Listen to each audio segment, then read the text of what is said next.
ಅಂತಾರಾಷ್ಟ್ರೀಯ ಕರಾವಳಿ ಸ್ವಚ್ಛತಾ ದಿನದ ಅಂಗವಾಗಿ ಹೊನ್ನಾವರ ತಾಲೂಕಿನ ಕಾಸರಕೋಡ್ ಟೊಂಕಾ ಬೀಚ್ ಸ್ವಚ್ಛತಾ ಕಾರ್ಯ ಐಸಿಸಿ 2025 ಟೊಂಕಾ ಬೀಚ್ ಸಂಪನ್ನಗೊಂಡಿತು.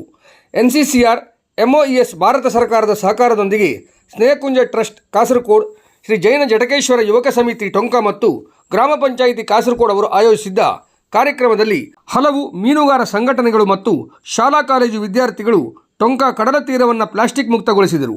500 ಮೀಟರ್ ಕಡಲ ತೀರದಿಂದ ಸ್ವಚ್ಛತಾ ಕಾರ್ಯಕ್ರಮ ಆರಂಭಗೊಂಡು 570 kg ಕಸ ಸಂಗ್ರಹಿಸಿದರು. ಅದರಲ್ಲಿ 86 kg ವಿವಿಧ ಬಗೆಯ ಪ್ಲಾಸ್ಟಿಕ್ ಅನ್ನು ಬೇರ್ಪಡಿಸಿದರು. ಗ್ರಾಮ ಪಂಚಾಯಿತಿ ಕಾಸರಕೋಡ್ ಕಸ ವಿಲೇವಾರಿ ಮಾಡಿತ್ತು. ಕಾರ್ಯಕ್ರಮದ ಅಧ್ಯಕ್ಷತೆಯನ್ನು ಗ್ರಾಮ ಪಂಚಾಯತ್ ಅಧ್ಯಕ್ಷರಾದ ಶ್ರೀಮತಿ ಮಂಕಾಳಿ ಪ್ರಕಾಶ್ ಹರಿಜನ್ ನಿರ್ವಹಿಸಿದ್ದರು.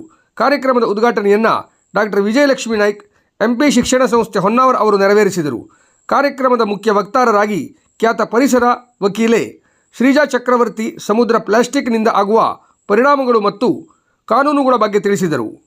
ಮೀನುಗಾರ ಮುಖಂಡರಾದ ರಾಜೇಶ್, ಗಣಪತಿ, ರಾಜು, ಜಗದೀಶ್, ಭಾಸ್ಕರ್ ಹಾಗೂ NCC army MP Azim Premji ವಿದ್ಯಾರ್ಥಿಗಳು ಉಪಸ್ಥಿತರಿದ್ದರು. ಕಾರ್ಯಕ್ರಮವನ್ನು ಡಾಕ್ಟರ್ ಪ್ರಕಾಶ್ ಸಂಯೋಜಿಸಿದ್ದರು.